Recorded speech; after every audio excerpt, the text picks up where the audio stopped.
Assalamualaikum warahmatullahi wabarakatuh, ayah bunda. Kali ini ada teman kita bernama Mama Yeni. Mama Yeni minta untuk dibacakan surat emailnya untuk anaknya yang bernama Andre, yang sampai sekarang tidak tahu ada di mana dan tidak tahu nomor telepon yang bisa dihubungi karena selalu berganti nomor teleponnya. Oke, kita mulai saja ya. Samarinda, 1 Juni 2022. Perkenalkan, nama saya Yeni dari Samarinda. Saya adalah ibu rumah tangga dan mempunyai pekerjaan sambilan menjadi penjual online. Saya mau berbagi cerita dengan Yuinda.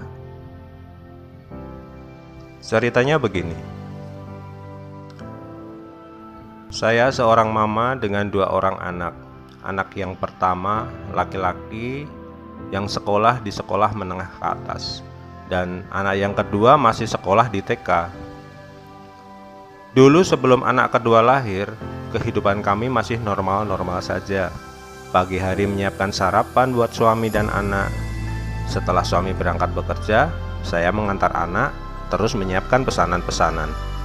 Dan setelah waktunya anak pulang, saya akan menjemputnya. Kegiatan ini berlangsung sampai anak saya sekolah di SMP.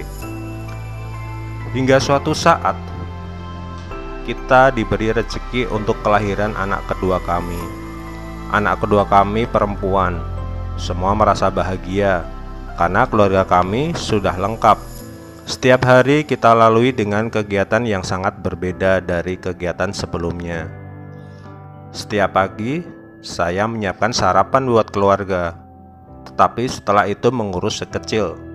Dan anak pertama berangkat sendiri ke sekolah dengan naik motor jemputan dari tetangga. Itu berlangsung hari demi hari, bulan ke bulan, hingga tahun ke tahun. Serasa tidak ada perubahan yang berarti. Tetapi sebenarnya ada perubahan pada si kakak. Kakak mulai sering di kamar dan asyik dengan gadgetnya. Sedangkan saya masih sibuk mengurusi si kecil, begitu juga dengan suami. Setelah pulang, suami langsung bermain dengan si kecil. Awal-awal kelahiran si kecil, sewaktu suami pulang dan bermain sama si kecil, kakak masih bergabung dengan kami. Tetapi lama-kelamaan, kakak jarang keluar kamar. Habis pulang sekolah, langsung masuk kamar dan keluar bila dipanggil saja. Itu pun dia balik lagi ke kamar kalau sudah selesai tugas yang diberikan. Intinya, keluar kamar bila ada butuhnya saja. Kalau tidak ada, maka dia lebih senang sendiri di kamar. Dan ternyata, tanpa disadari, telah merubah pola hidup keluarga kita. Saya semakin sibuk mengurusi si kecil dan masih mengurusi pesanan-pesanan. Sedangkan suami semakin sibuk bekerja karena kita sadar kebutuhan kita bertambah. Bahkan sampai lembur pulang malam. Dan ternyata kita melupakan anak pertama kita, dimana sekarang kakak sudah berubah menjadi anak yang pendiam, emosian, dan ngomongnya pedes. Kadang saya sampai sakit hati mendengarnya. Dan tingkah lakunya yang seenaknya dan tidak peduli kepada siapapun termasuk ayahnya. Hingga suatu saat entah karena apa, terjadi pertengkaran antara suami dan kakak. Dan saya pun ikut menimpali, karena kakak sudah beberapa kali membuat sakit hati. Dan menurut kami sudah benar sebagai orang tua memarahi kakak, karena memang kakak berbuat masalah dan memang harus dibenarkan dan diluruskan. Karena tingkah laku kakak sudah tidak benar, ditambah dengan nilai sekolah yang semakin turun dan hampir tidak naik kelas. Akhirnya kakak pun mengalah dan pergi ke kamarnya kembali. Dan saya sama suami kembali asik bermain dengan si kecil.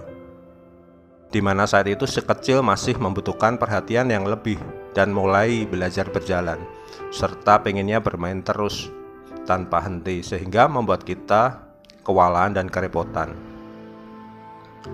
Setelah kejadian itu, masih dan sering terjadi pertengkaran dengan kakak dengan masalah-masalah baru, dan itu terus dan berulang-ulang sampai tidak tahu sudah berapa kali dan berapa lama terjadinya.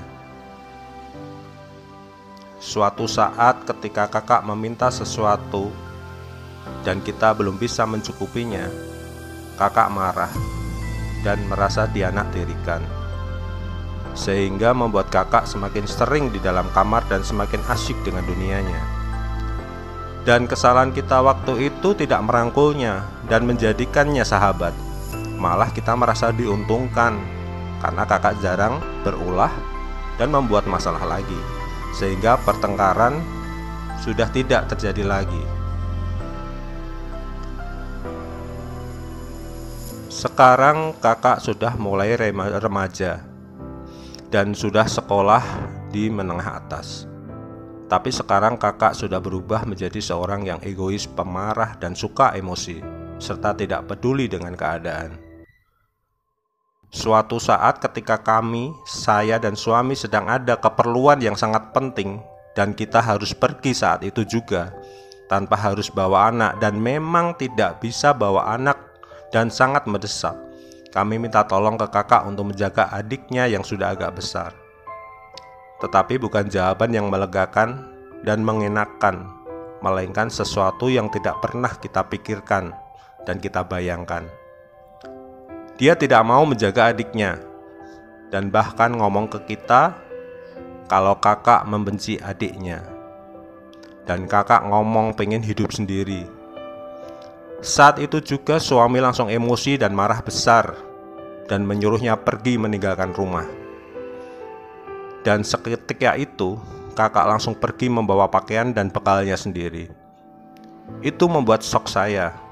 Tidak menyangka kalau kakak bakal pergi beneran.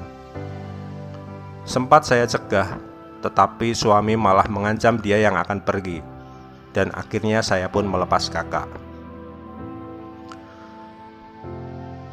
Sudah setahun ini dia meninggalkan rumah, dan selama ini dia hubungi saya 2 kali dengan nomor HP yang berbeda, sehingga tidak bisa dihubungi balik. Sewaktu telepon, dia cuma menanyakan keadaan saya dan adiknya. Itu pun tidak berlangsung lama. Saya dan suami sudah merencanakan untuk mencari kakak, tetapi tidak pernah ditemukan.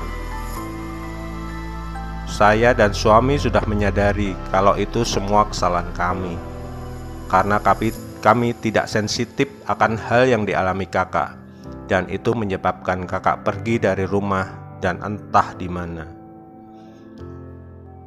Di surat email ini saya berharap untuk dibacakan, semisal anak saya melihat dan mendengar cerita ini.